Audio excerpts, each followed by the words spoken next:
It is very odd that we've established a situation where what people do is scramble to borrow liabilities. Certainly, I guess the most attractive liability in the world, or put a different way, the most attractive free trading lie on the planet is the US dollar. We joke in investment conferences it's the worst currency in the world, except all the others. If you're going to trade in a lie, it better be a liquid lie.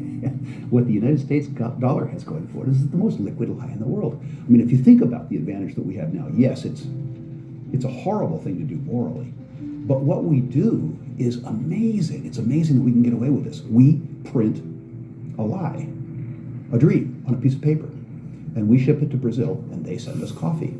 And we ship the same lie to Germany, and they send us a Mercedes. And we ship the same lie to Japan, and they ship us a stereo. It's actually a pretty cool deal. I mean, I feel bad about it in a sense, but it's grandly amusing in a sort of a cosmic sense.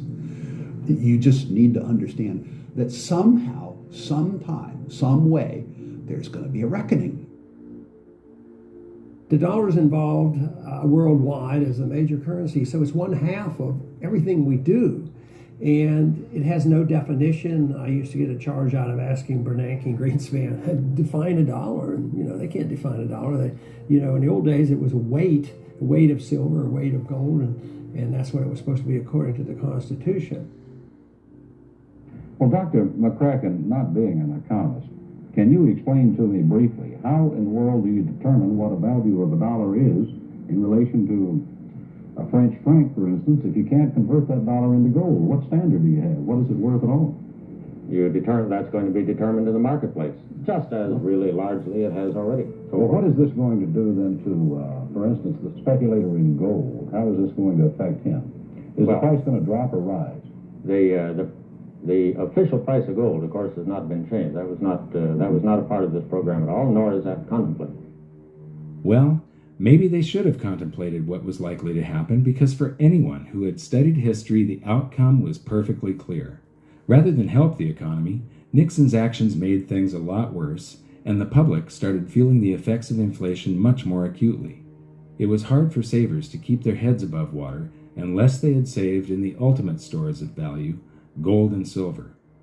Just as it had always done throughout history, gold once again accounted for the expanding fiat currency supply by rising in price to cover that supply. Gold had done this as recently as 1934, when the USA's debasement really started heating up and gold was revalued from $20.67 an ounce to $35 an ounce. Now the process began again as the public bid the price up from $35 an ounce in 1971, climbing all the way to $850 an ounce in 1980, easily accounting for the massive quantities of currency the USA had conjured out of thin air now that Nixon had removed all restrictions. Gold had once again held an out-of-control currency to answer. Getting back to the Julius Paulus quote about the value of a currency being decided by the quantity rather than the content, one of the biggest economic hurdles that mankind repeatedly trips on is that we have never been able to control the quantity of currency.